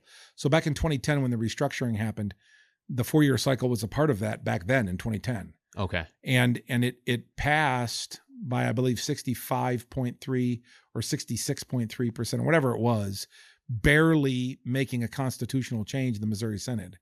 To go from 4 to 3. And it lost because it passed the majority, but it didn't get the supermajority that it needs to change the Constitution. And okay. bylaws. So it's been 3 for a long time. It's been they 3. tried to go to 4. It was 1, then it was 2, then it was 3. Oh, wow. It was 1? It was 1 way back in the day. You elected the president every year? I believe the annual synodical meeting, it was year over year when there was small, like 9 or 12 churches. Oh, okay. I'm not a historian that way, so I mean, if I'm wrong, I don't want my teacher, Dr. Rass, please don't call me and yell at me if I'm wrong. But then you got the 4-year cycle. I've always promoted this and supported it because of 3 reasons. Number 1, it would save us probably $1 million and a half every triennium. I'm sold. Number 2, I am too on that. Number 2, it matches kind of the governmental system that we have where a 4-year cycle is that. Number 3, it gives us a second full year of non-politicalness in the Missouri Synod where you can just do ministry, where you're not worrying about a district convention, you're not worried about a synodical convention, you're not worrying about elections, you're not worrying about politics, you're just pastoring or being members of churches and joyfully serving. So that's why I'm supportive of it. There's been for the last 3 conventions a resolution that came from my predecessor, Dr. David Steckholtz from the English District, to have all the district presidents of the Missouri Synod be called bishop and president like we do in the English District. I like that. Yeah, I do too. I don't think it'll go anywhere. There's too many anti-Catholic people that think the word bishop is Catholic, but it works great in the Atlantic District and it works great in the English District. When I'm in a parish, I'm bishop. When I'm at the board of directors, I'm president. Well, it's a biblical term. It's a biblical term. There's no authority to it. I can't, our Lutheran view of the bishop is not ecclesiastical where you can move people out. But I just, it works in the English District. I mean, I can tell you it works in the English District. So. Yeah, I'm for that. It's always goofy when we have a district president on and we've done bishop for a handful, but for some we'll do district. We usually try to ask, but it's just weird on the title. It's like district president, Like for most people looking at it, they don't know what that is. Right. Like when we had the bishop out of, oh goodness, where's the genocide going on right? Nigeria? Oh yeah. Nigeria. We had a archbishop from the Anglican church on, but it just makes sense. Like everyone knows, you can say archbishop or bishop and everyone knows what that means, but district president. It does. And I'm a Michigan district boy. I grew up in a Michigan district. And when I got elected bishop, it took me a couple years, but I bought into it and I think it's great. I mean, I really do. I when I'm traveling, when I was bishop and they'd say, what do you do? I said, I'm bishop of a Lutheran diocese, Lutheran district, Oh, that's great. I understand. Yeah. And there is something to be said. I mean, I still wear the ring. I mean, I'm an emeritus bishop. I served for almost a decade. There's something nice about that. I mean, there really is. Now, even as district president, I can say I served as a district president, one of the highest ecclesiastical posts we have in the Missouri Synod. I'm like, I did that, right? I mean, I'm not there anymore, and I was there for a season, like I am in a parish, and my time has come and my time is gone for now. But I did that. And again, it's kind of cool. Yeah, it's kind of cool. So anything else that we're looking out for on convention? I have to apologize. My mind is a little bit mushy. It's been a long, long week, but I can't think of anything majorly on the docket. But I see CUS stuff's big. Prior approval's big. SMP I think is going to garner a lot of attention. There's going to be a lot about Ann Arbor. There's a lot of resolutions in our committee about Ann Arbor. Oh yeah. About CUW and Ann Arbor. And but again, anything about CTX? Concordia, Texas? The thing about CTX, it's a very simple kind of update about CTX. There's a lawsuit about them, illegally seceding, and there was a ruling by the federal court to remand the case to the state court. The Lutheran Church Missouri Synod appealed that, and it's currently at the federal appeals court right now. And until that is decided, there's no movement either way, anything. So, I mean, it's I'm on record. I'll say it again on your show. I would love to figure out how we can get CTX back in the system. The Texas district has 12 Lutheran high schools in it. It's a great place to grow church work preparation. John Brennersreiter, the district president of Texas, has been great with me in supporting, trying to get them back and talks and just figuring it out. The problem is they'd have to come back under our rules and under our policies and procedures. And I think, I'm hopeful. My prayer is consistent that they will at some point come back and be back a part of the family and restore the relationship. But we're in a holding pattern right now because of the courts. Yeah. I mean, it's just that simple. They've removed themselves. What are they what are they connected with? So if I went, they're independent. They're independent. So are they just? They're just a college. Just a college. Yeah. So they don't have church work programs? Nope. None of their graduates can be placed. So what's the value from their perspective for that? I truly don't say this often, but I really can't speak to it. I don't know. Mm-hmm. I don't know. I don't. I mean, I understand some of the reasons why they left initially. Disagree with those reasons completely, but I understand some of those reasons. I don't know. I mean, Texas district's one of the largest districts in the Missouri Synod. They're a valuable part of our church body. Again, Dr. Brennersreiter has been very supportive in conversations with me, desirous of trying to figure a way forward. Mm-hmm. But you're hypothesizing, or I'm hypothesizing, but it seems like, so if they leave, so sometimes people get divorced, right? Sometimes people get in a fight, right? So obviously there was a fight that took place, right? People disagreed on things, and there was emotions and stuff, right? So, right. So that can cause a fight and cause movement in an opposite direction. But so now they're sitting out here, right? They're not connected to any, like if you're a Catholic university, if you're a ELCA university, if you are a Presbyterian university, like you have a structure, you have a purpose for why you would go and get a degree there. There's the public universities, which are structured differently. They've got public dollars and whatnot. They've got prestige of like University of they call Indiana themselves a Christian college. Like I mean, they do say that they do call themselves a Christian college. So they just want to be, but I think they don't want to be Lutheran. Like they probably still have leftover Lutheran teachers. They do. And stuff, No. right? They have. Yeah, there's LCMS folk there. I mean, yeah. My heart wants to find a way to return them or have them return to the system. Mm-hmm. I think we're always stronger together than we are apart. But at this stage in the game, they've made choices. They've walked away, and that's where it's at. The courts. It's in the courts. And do they have any other network to be part of? Not to my knowledge. But again, I have no ability to speak authoritatively because I don't know. Yeah. I just don't know. I know where we're at. That is to say, there's an appeal on the decision by the federal judge, and I just haven't heard any updates. We haven't heard any updates. So yeah. Okay. Well, let's take a quick break and then we'll hop back on. All right, Bennett. Says we're back. So there's been a couple articles that have been written. So I want to throw this by you. So there's been a couple articles have written. Ad Crucem, I know, has published one. I think Gottesdienst has published one. So there's been just some worries about, obviously there's always back and forth. There's always sides within the synod and discussion and whatnot. But there's been some articles that, have gestured and said that some people, they think some people want to kind of form a shadow synod or move and have a split within the LCMS, right? So I'm just interested on what's kind of your take, or have you seen different things on that? Obviously there's nothing written in stone, but what's your take on that whole subject? Yeah, as a district president, this was always on the forefront, and it's always connected to a convention cycle. Let's just be clear about this. The convention cycle always solicits the best out of Missouri Synod people.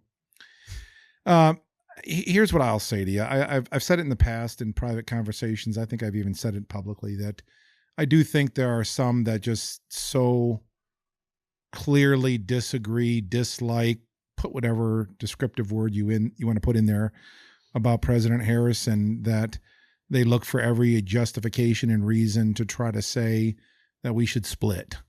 There are many people in our Lutheran Church Missouri Synod. I shouldn't say the word many. There are people in the Lutheran Church Missouri Synod that I don't fully agree with theologically, but I would never consider that we're not in fellowship together, that we should separate from a fellowship. There are some people that I totally disagree with on practice, on certain things that they do or even that they say. But I've heard that there are some folks out there that are talking about this. I think it's not a secret.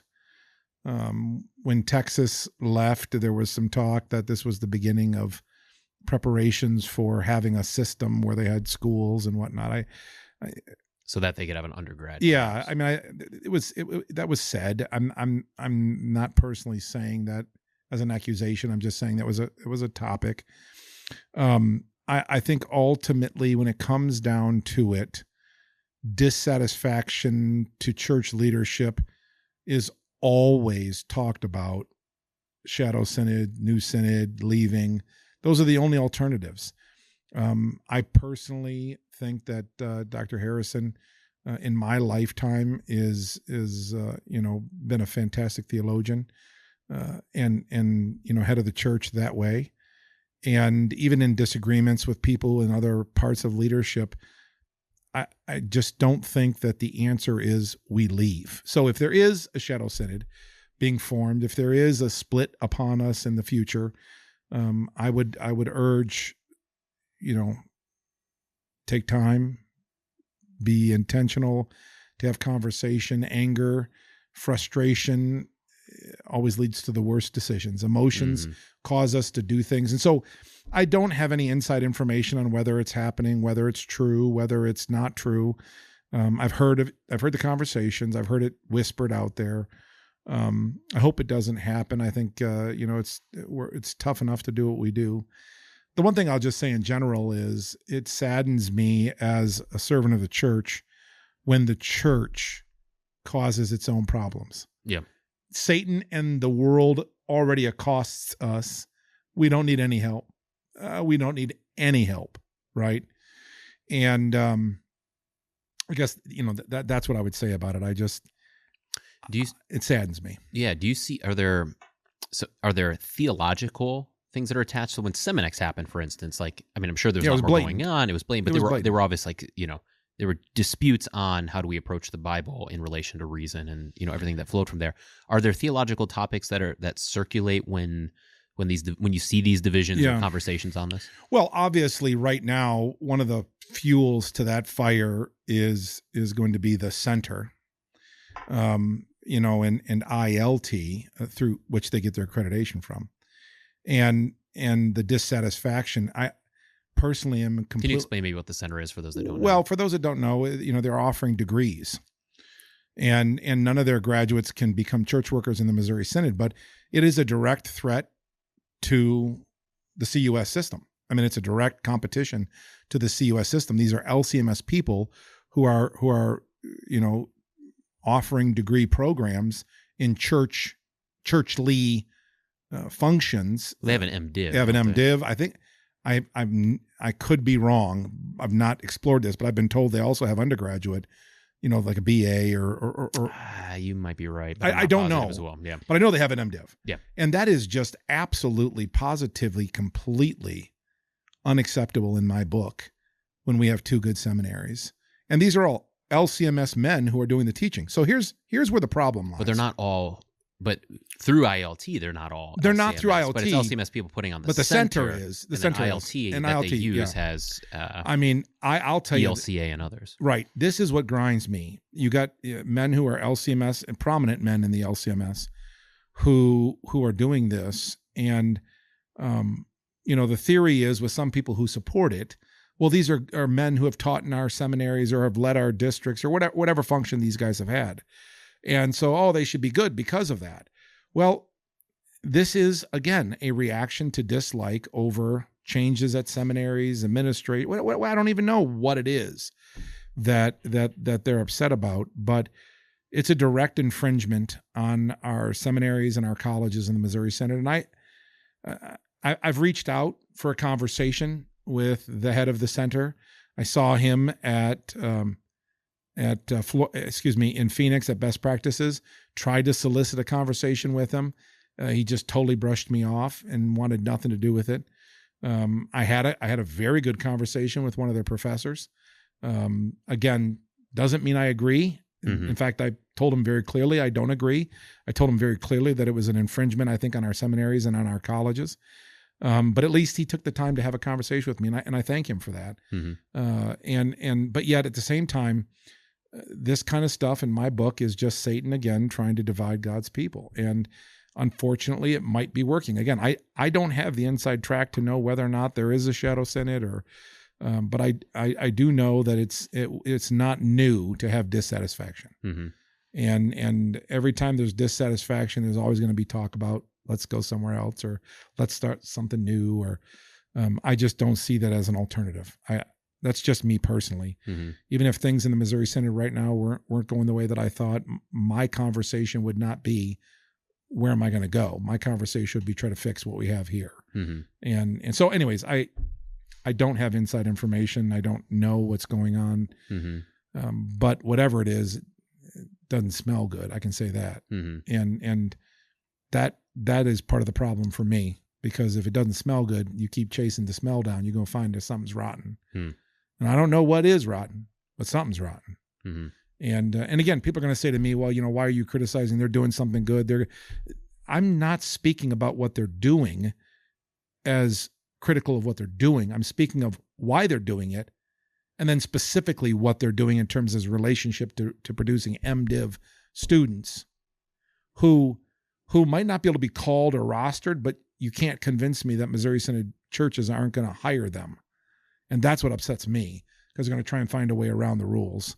And here we go again, right? We're going to just create another problem that we don't need. Going back to what I said, it's tragic when the church is killing itself by accosting itself by doing things that are problematic. The church is under pressure already. We don't need to be our own worst enemies. And I see this kind of stuff as being our own worst enemy. So, and back to the point we made earlier of this is time for great opportunities, Yeah. right? And the worst thing that we could do is to have some kind of split. I mean, right. You know, just to have the LCMS split or something like that at the time where people are starting to come back to the church, especially young people. Like, one, that's a terrible PR move, but it also just, it weakens our position. You know, I mean, I can't speak to the theological aspects or the political aspects, but at least from an outside perspective, I would love for like Wells and ELS, like if we could figure out a way for us to get along. Like, I would love for there to be a stronger Lutheran ethos that you can articulate out to the world.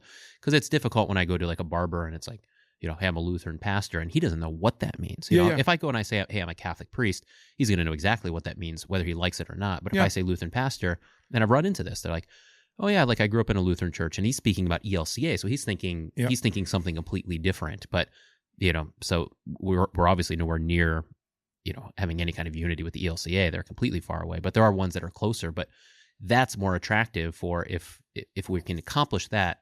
That puts us in a stronger position to take advantage of the opportunities that we have. If we're splitting or doing kind of goofy stuff, like you said, where we're shooting ourselves in the foot, because we're causing deeper fractions and you know, different routes for all sorts of different things. Like, I don't think that's a way that puts us in a strong position to capitalize on the opportunity. That's a precise point, because I mean, here's the bottom line. Every problem we ever look at in the Missouri Synod, we're always chasing our tail. What I mean by that is, the problem has existed for a while before we actually tackle it. And by the time we actually tackle it, the problem generally has morphed or changed. And that's even when I was on the council. You know, even when I was on the council of presidents, we'd be talking about things. We were talking about things like, for instance, we were talking about ecclesiastical supervision back in 15, 16, 17. We were talking about that in relationship to the Matthew Becker situation, where his district membership was in one district and the district president, you know, was preventing charges to be brought. I mean, we were so far past it when we actually made the changes on the bylaws at a convention. And it was very contentious. I mean, I was a district president in 2016. The district presidents walked out of the hall to go behind the wall to have a pretty robust conversation about this. And the council was split literally 50-50 on the matter. On the Becker situation? Not on the Becker situation, but on the ecclesiastical oversight supervision changes. Okay, gotcha. The Becker situation was only the catalyst years before to cause the evaluation for the changes. And this is what we do. the problems take so long and they fester so much, they become that by the time we actually fix the problem or try to address them, a whole new problem has already started to arise, and we're starting into another cycle. I mean, this SMP thing, we're going to be at a convention. They're going to deal with it. Whatever resolutions are put forward, whatever the debate is, whatever the decisions are, we're going to make it. But the problems that exist in the SMP program are just going to come up down the road in a different form or fashion. Because ultimately, on some of these topics like SMP, there is not agreement on this. Certain leaders in the church feel that we should have an alternative kind of online approach where guys can just take a few classes and serve as a pastor. Others believe we need to have, as I do, a more robust residential education with some technologically online support to supplement, but a residential component that is residential. And I don't think that's going to change. I really don't think that's going to change. And so every time a problem arises, all you're doing is taking the conflict of having a disagreement and you're putting it on a different topic. It doesn't matter what the topic is. There's real disagreement. And we simply do not acknowledge that we disagree. We disagree, but we don't ever acknowledge we disagree because the persons that are perceived to be in power, they're perceived to control everything, when in fact, at the end of the conversation, the disagreement by the other side is not necessarily about the topic.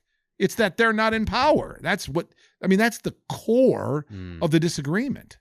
I mean, Dr. Kieschnick spent 7 years, from 2003 basically to 2010, rolling up into this restructuring that happened in 2010.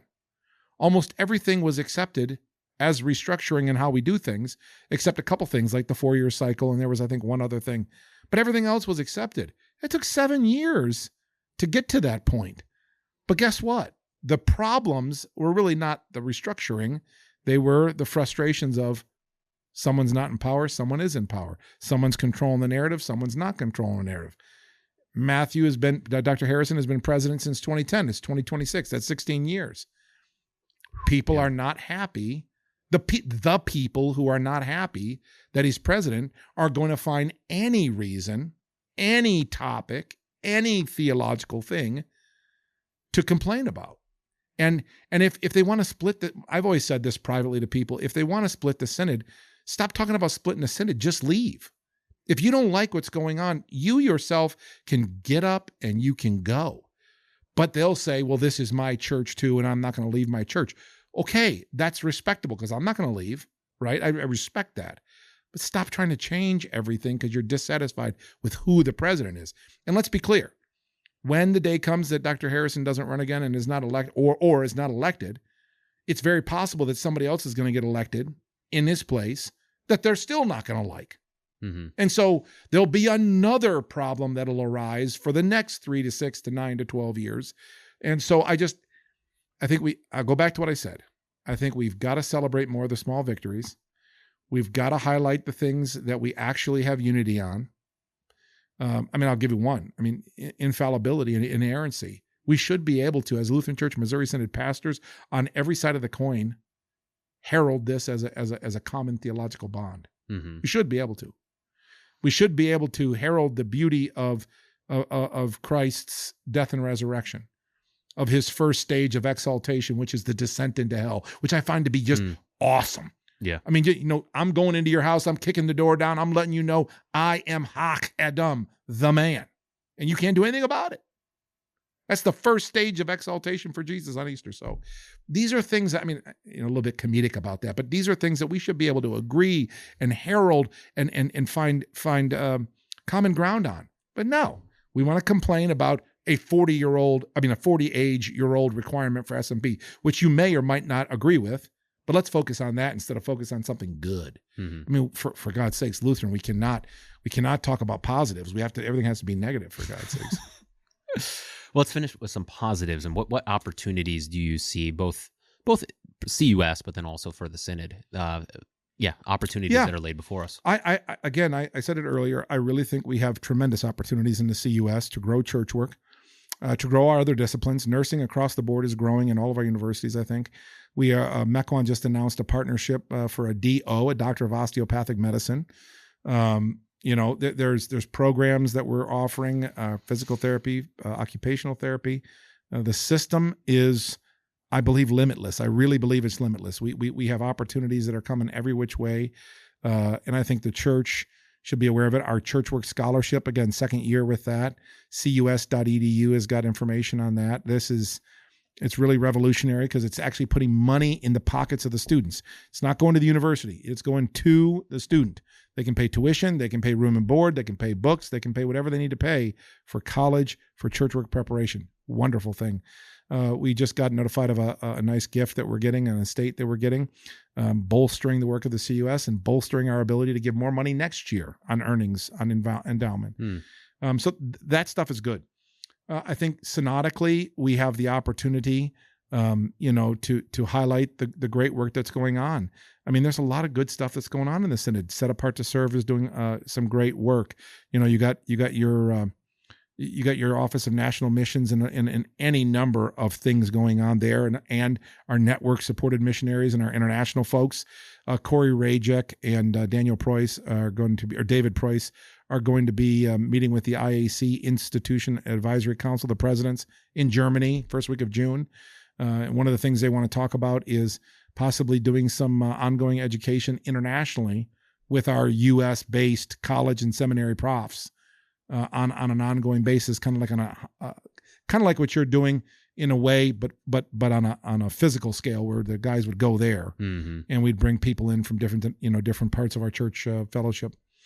I think the financial opportunities are huge in the church. All you got to do is pay attention to the transfer of wealth that's going on in our society today between one generation and another. There's just a lot of money that's flowing in a way, and I think we've got to teach our young people about giving, because my grandparents' generation, which was a diehard committed generation to support the church, I think my own kids who are very supportive of the church, that's just not in the cards right now at their age with financially the way things are going. Yeah. And so, those things are on the horizon. I do think our church body has done a good job at standing up for things like right to life, sanctity of marriage, these things that are just very important for us societally. And it's paying off at our colleges. It's paying off in our congregations. Now, does everybody agree with that? I know they don't, not everybody. I also am a big believer that, we live both in the church, but we also live in the state, and we live as citizens. I served for 8 years on the school board in Pennsylvania, so I was chair of finance, and so I set tax rates and that, and so the opportunity for our people to get involved in the life of society is huge. There's elections coming up in November.